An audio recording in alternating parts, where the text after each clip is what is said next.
والسلام على أشرف المرسلين ولا حول ولا قوة إلا بالله العلي العظيم.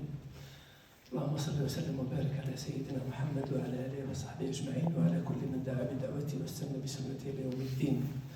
Donc après avoir pratiqué cette salat de l'éclipse derrière notre imam et après la lecture et la psalmodie de quelques versets coraniques de la sourate Le Voyage Nocturne, sourate Al-Isra, notre cheikh a cité donc ces versets coraniques qui sont très très importants et qui envoient vers le phénomène céleste de l'éclipse. On a fait de la nuit et du jour deux signes à méditer autour. وجعلنا الليل والنهار آيتين فمحونا آية الليل وجعلنا آية النهار مبصرة لتبتغوا فضلا من ربكم ولتعلموا عدد السنين والحساب وكل شيء فصلناه تفصيلا. On a tout développé en parfait développement. Après ça, après cette lecture et ce rappel coranique, notre cheikh a dit louange à Allah Ta'ala et salut et paix sur son prophète sallallahu alayhi wa sallam. Les gens confondent parfois cette prière avec d'autres prières qui sont sunnah mu'akkada, c'est sunnah avec insistance comme la prière de l'Eid ou salat al-istisqa ou d'autres salats. Mais la particularité de cette prière de l'éclipse, salat al-khusuf, elle demande beaucoup d'humilité et de crainte. Elle demande beaucoup d'humilité et de crainte. Salat al-Eid, sunnah mu'akkada aussi, du même niveau, au niveau du faqh. Mais salat al-Eid, on vient avec joie.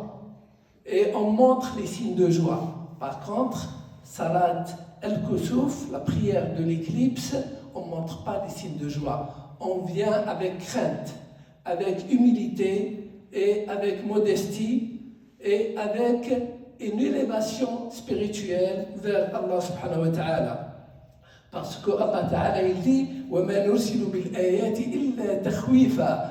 On vous montre les signes, on envoie les signes pour vous faire peur. Ce n'est pas une peur négative, mais une peur positive qui rattache l'être humain à son Créateur et à Allah subhanahu wa ta'ala. Et cette prière, on ne la fait pas par imitation parce qu'ils l'ont fait dans d'autres villes ou d'autres mosquées. Non, on l'a fait parce que c'est une adoration d'Allah subhanahu wa ta'ala et c'est une forme de rapprochement d'Allah subhanahu wa ta'ala. Ce phénomène céleste qui nous rappelle la fin du monde. C'est un phénomène petit et c'est l'éclipse partielle, mais quand le soleil s'éclipse complètement, ça sera le signe de la fin du monde. Hier, on avait évoqué lors du sermon ou de la khutbah de Al-Jumu'ah qu'il y a dans l'islam une diversité des adorations. Et on passait d'une station à une autre, d'une adoration à une autre, du jeûne à la prière, à sadaqa, et ainsi de suite, et on va vers, après Al-Eid, le mois de Shawwal à partir de demain, et puis ça viendra Al-Hajj, le pèlerinage, et on part d'une adoration à une autre, et aujourd'hui, on est dans une autre station spirituelle, dans une autre adoration qui est la prière de l'éclipse. Tout ça, plus qu'on approche ou on s'approche de l'adoration d'Allah Ta'ala et du suivi du prophète sallallahu alayhi wa sallam, mieux pour nous et on va vivre mieux, Inch'Allah Ta'ala. Le signe de l'éclipse nous a poussé à retourner à la mosquée. Ça, c'est une première leçon à tirer. On ne se coupe pas de la mosquée. On s'est habitué, ces nuits de Ramadan, de revenir pour At-Tarawih, mais là, on revient en plein jour pour pratiquer la prière de l'éclipse. Donc, c'est toujours des adorations qui nous ramènent vers notre source de lumière, notre source d'élévation spirituelle qui est bien la mosquée. La mosquée, c'est notre source de lumière et d'élévation spirituelle. Allah Ta'ala a dit رجال لا تلهيهم تجارة ولا بيع عن ذكر الله وإقام الصلاة وإيتاء الزكاة يخافون يوما تتقلب فيه القلوب والأبصار ليجزيهم الله أحسن ما عملوا ويزيدهم من فضله والله يرزق من يشاء بغير حساب. Donc, la caractéristique du vrai musulman, du bon croyant, c'est celui qui n'oublie pas Allah Ta'ala.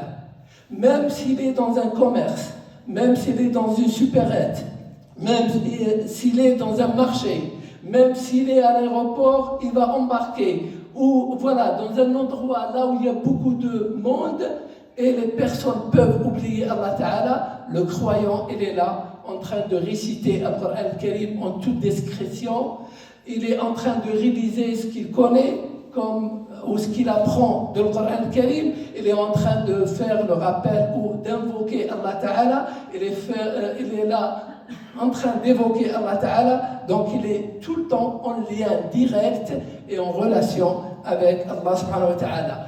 En termes modernes, il est connecté.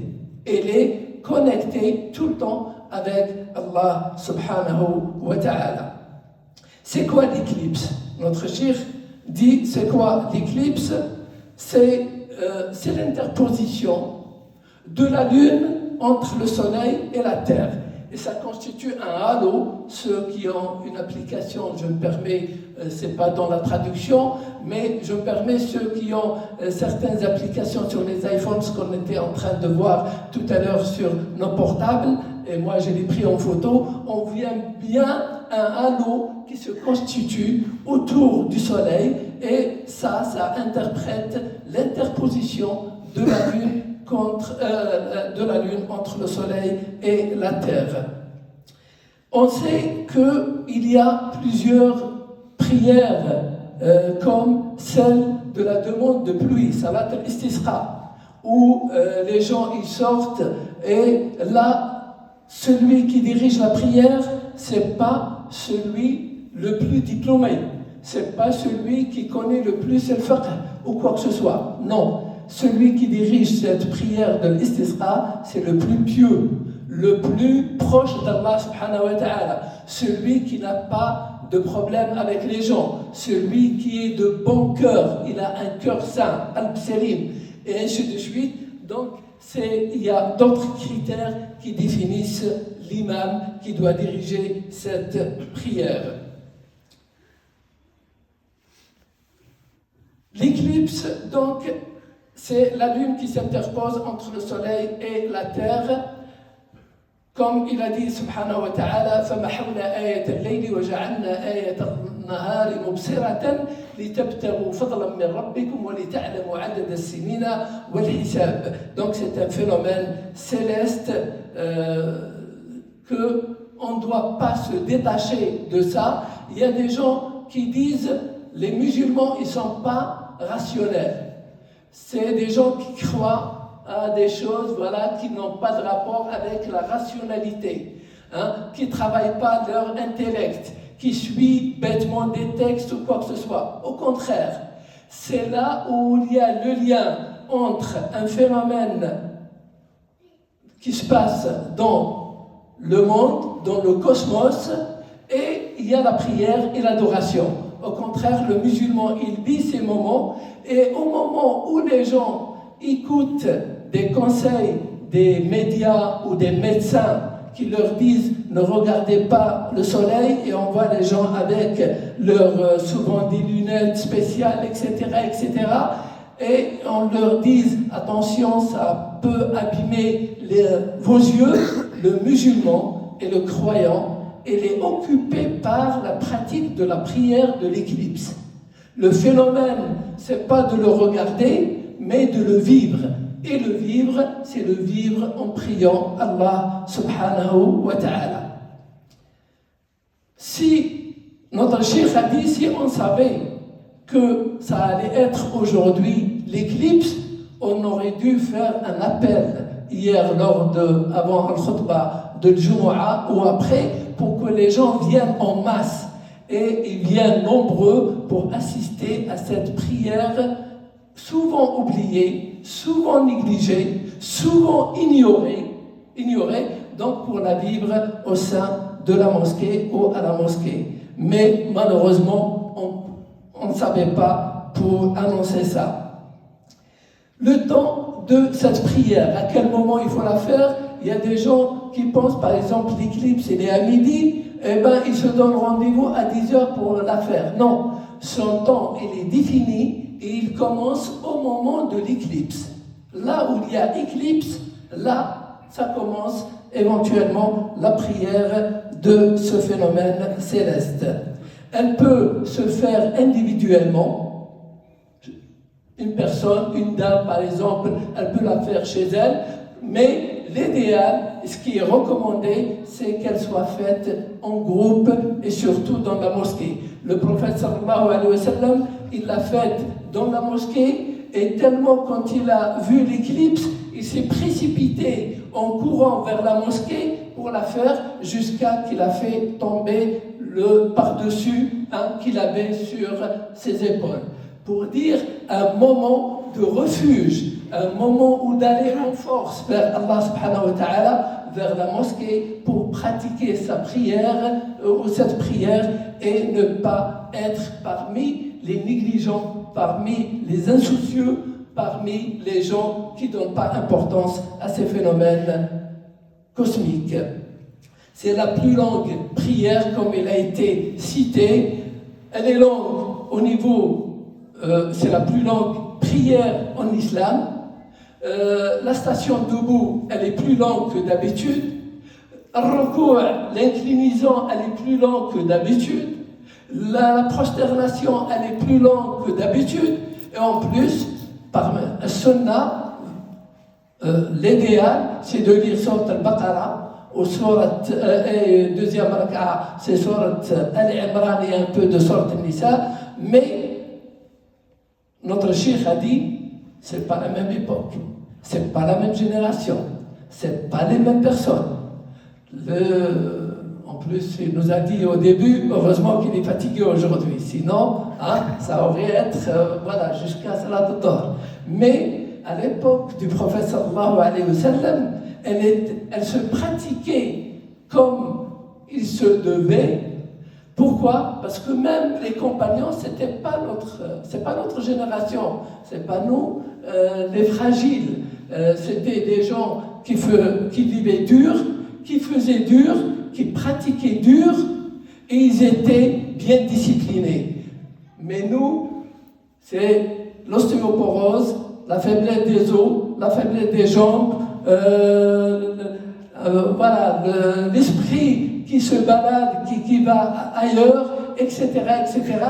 Si on la pratique comme il se doit, on risque d'être perturbé pendant cette prière et chacun il va voyager très très loin dans cette prière-là. Mais, alhamdoulilah, notre religion, c'est la religion de juste milieu, de la souplesse, de la facilité.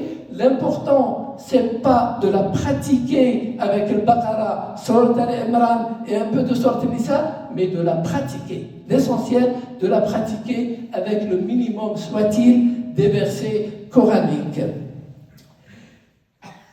Et puis, aujourd'hui, on n'a fait que sentir et déguster cette prière, ni plus ni moins. On ne l'a pas vécue comme on doit la faire selon le sunnah. Mais tout ça, c'est pour ne pas s'éloigner de la sunna du prophète sallallahu alayhi wa sallam.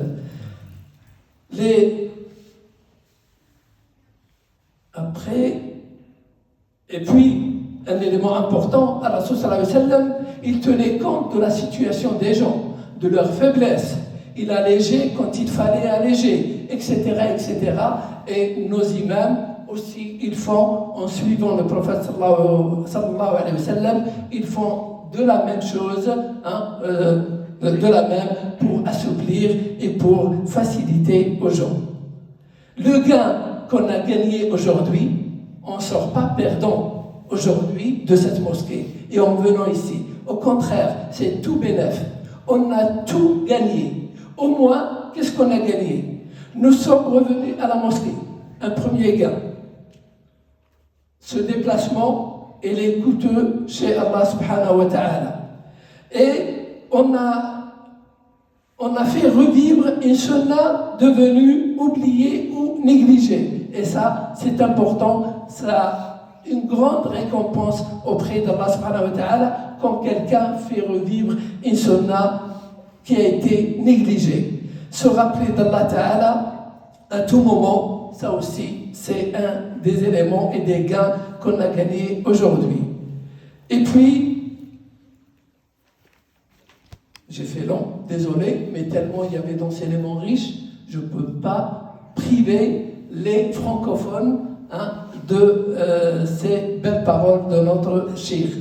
Le jour de l'éclipse, à l'époque du prophète sallallahu alayhi wa sallam, c'est coïncidé avec le décès de son fils Ibrahim. Et certains, ou beaucoup de personnes, ont confondu cette situation.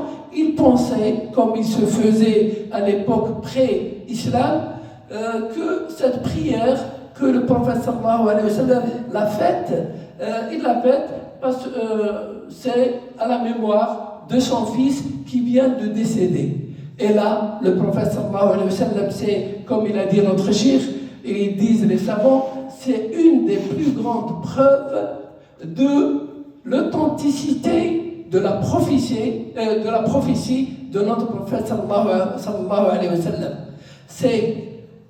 Il n'a pas profité de cette situation pour quelque chose de personnel, et c'est humain d'être triste pour le décès de son fils, parce qu'il a perdu une partie de lui, une partie chère de lui, il a perdu.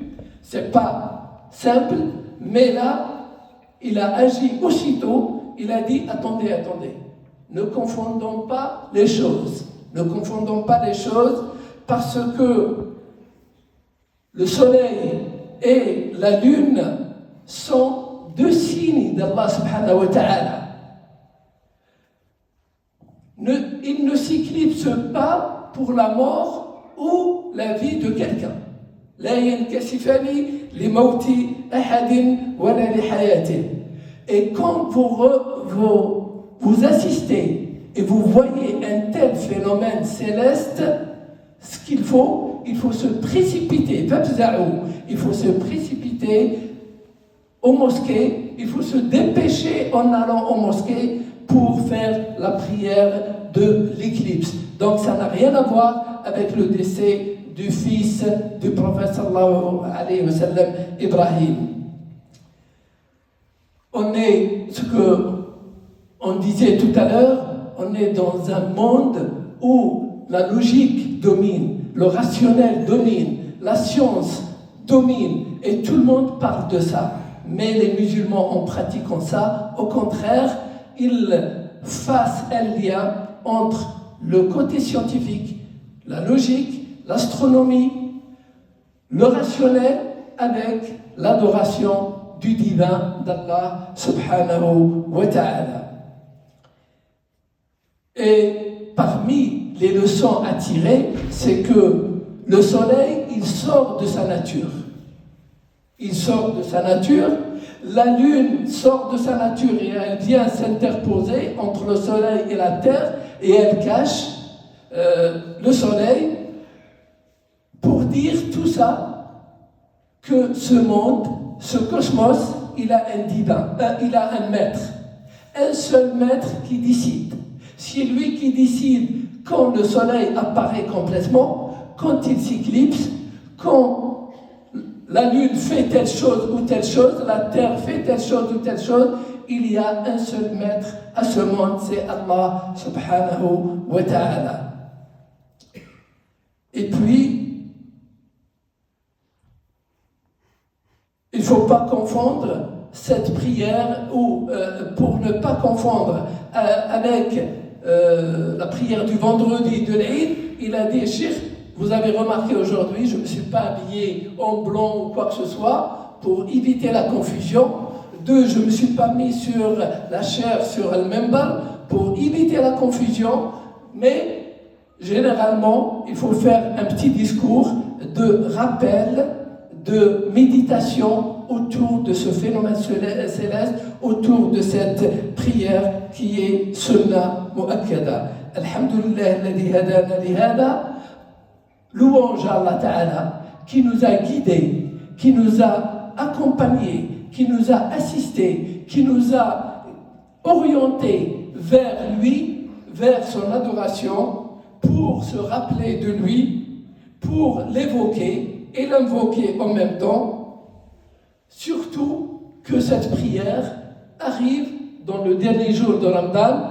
Donc c'est la cerise sur le gâteau, la diversité des adorations se complète et on part d'une adoration à une autre. Et puis cette prière de l'éclipse, elle est venue s'incruster dans cet ensemble de diversité d'adoration pour compléter le beau tableau spirituel, le beau tableau divin qu'Allah subhanahu wa ta'ala nous a offert dans ce mois. On ne peut que le remercier. On ne peut que le remercier. On ne peut pas être ingrat qu'il nous a permis de vivre ces moments. On peut ne pas les revivre une autre fois. Mais là, c'est une occasion inouïe.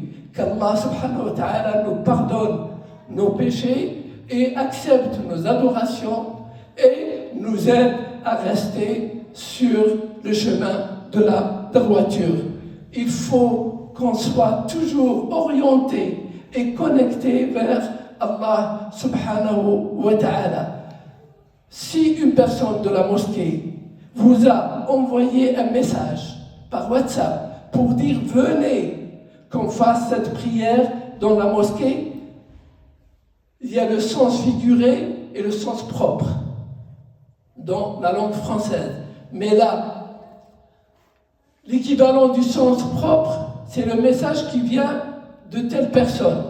Mais le sens figuré qu'on doit lire derrière ce message-là, le message, c'est pas X ou Y qui l'a envoyé. C'est Allah Ta'ala qui a envoyé ce message par le biais de cette personne-là. Donc c'est un appel divin, un appel d'Allah Subhanahu wa Ta'ala qui nous a appelés à revenir à la mosquée dans le dernier jour du Ramadan, en pleine journée, parce que c'est une adoration diurne de la journée, contrairement à l'Khusuf qui est une adoration nocturne qui se fait la nuit parce qu'elle est liée à la lune. Mais là, on revient en plein jour, avant Salat al-Dohr, en plein jour de Ramadan, en dernier jour de Ramadan, pour accomplir cette prière qui est Sunnah Mu'akkada. Ce n'est que du bonheur, ce n'est que du bonheur spirituel, ce n'est que une bénédiction d'Allah subhanahu wa ta'ala en un mot.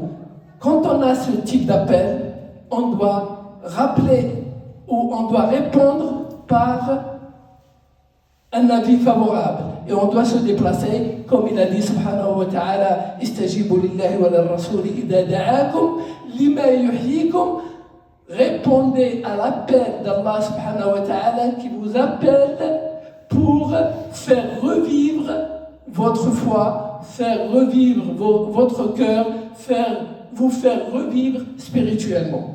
Je m'excuse, j'étais lent. Walhamdulillahi Rabbil Alamin. فإن كنت أصبت فمن الله وإن كنت أخطأت فمن نفسي والشيطان والله يقول الحق وهو يهدي السبيل والسلام عليكم ورحمة الله تعالى وبركاته.